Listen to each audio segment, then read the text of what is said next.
Anne McKee, director of the Boston University CTE Center, and neuropathologist Victor Alvarez conduct the post-mortem study of the brain of former NFL player Aaron Hernandez. Boston University School of Medicine, Boston University School of Medicine, Boston. Aaron Hernandez suffered the most severe case of chronic traumatic encephalopathy ever discovered in a person his age, damage that would have significantly affected his decision-making, judgment and cognition, researchers at Boston University revealed at a medical conference Thursday. Anne McKee, the head of Bus CTE Center, which has studied the disease caused by repetitive brain trauma for more than a decade, called Hernandez's brain one of the most significant contributions to our work because of the brain's pristine condition and the rare opportunity to study the disease in a 27-year-old.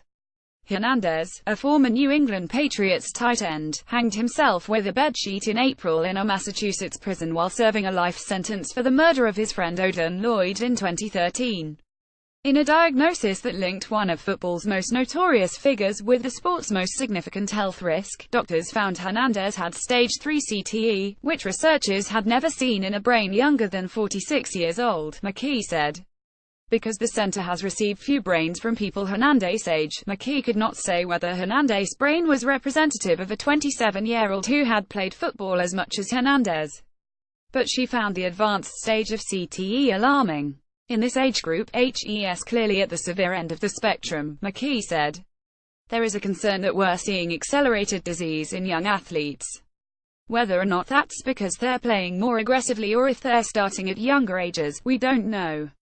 But we are seeing ravages of this disease, in this specific example, of a young person.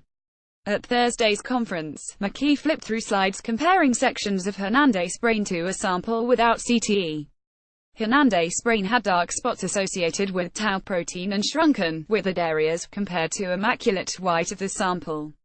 His brain had significant damage to the frontal lobe, which impacts a person's ability to make decisions and moderate behavior. As some new slides appeared on the projectors, some physicians and conference attendees gasped. We can take the pathology and explain the behavior, McKee said. But we can say collectively, in our collective experience, that individuals with CTE, and CTE of this severity, have difficulty with impulse control, decision-making, inhibition of impulses for aggression, emotional volatility, rage behaviors.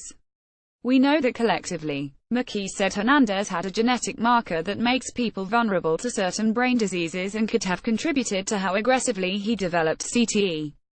We know that that's a risk factor for neurodegenerative disease, McKee said.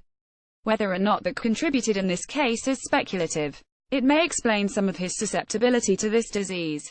The condition of Hernandez's brain, pristine because of his age and the adept handling of medical examiners, could lead to future breakthroughs and better understanding of CTE.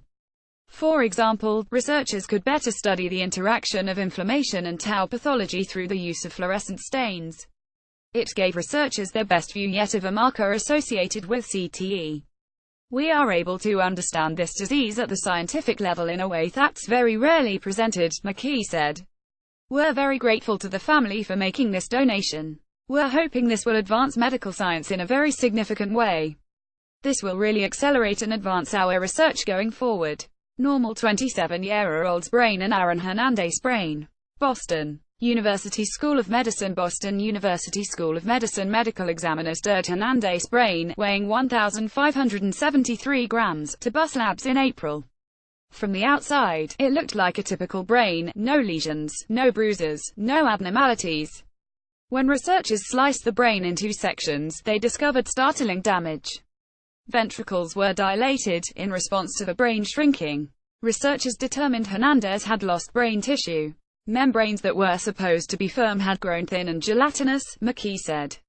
There were abnormal, large holes in parts of Hernandez's brain. The hippocampus, which plays a key role in memory, had shrunk. The fornix, which also contributes to memory function, had atrophied. The frontal lobe, which is responsible for problem-solving, judgment, impulse control and social behavior, had been pockmarked with tau protein. The amygdala, which produces emotional regulation, emotional behavior, fear and anxiety, had been severely affected. The temporal lobes, which process sights and sounds, showed significant damage. Together, they were very unusual findings in an individual of this age, McKee said. We've never seen this in our 468 brains, except in individuals some 20 years older. The physical damage inside Hernandez's brain provides another layer to the catastrophic and tragic downfall of Hernandez, a gifted player who caught a touchdown pass from Tom Brady in the 2012 Super Bowl. Hernandez grew up a football star in Connecticut and fell in with a rough crowd at age 15, after his father died unexpectedly during a routine operation. He starred at Florida even as off-field trouble, in the form of drugs and violence, dogged him. The problems caused some teams to remove him from consideration in the NFL draft, and he lasted until the Patriots plucked him in the 4th round. Hernandez formed a dominating tandem with fellow 2010 draftee Rob Gronkowski and convinced the Patriots he had straightened out his life. The Patriots signed him to a 7-year, $40 million contract after the 2012 season.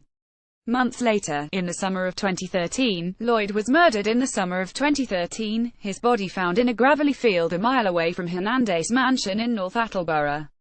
Hernandez's estate filed a federal lawsuit against the Patriots in September, alleging the Patriots' new hits to the head could lead to brain damage and failed to protect him. A jury convicted Hernandez of the killing in 2015. Hernandez hanged himself in his cell just 4 days after a jury had acquitted him of the murders of Daniel Durabru and Safiro Furtado, 2 strangers whom the state argued Hernandez killed in 2012 after an altercation at a Boston club. Boo researchers say they have discovered CTE in more than 100 former NFL players, a handful of whom have committed suicide. The extent of damage in Hernandez's brain represents another signpost in football's ongoing concussion crisis. Thursday's news conference coincided with the release of an NFL study consisting of video reviews of the 459 known concussions that occurred over the 2015 and 2016 seasons. From preseason games through the playoffs, the NFL has attempted to make the sport safer for its players, through rule changes, policies designed to remove concussed players, and technological advances. But brain trauma occurs when a football player's brain accelerates or decelerates after it hits another player or the turf, bashing the sides of the head, an action a helmet is defenseless against. It happens inside the skull, McKee said. It's an intrinsic component of football.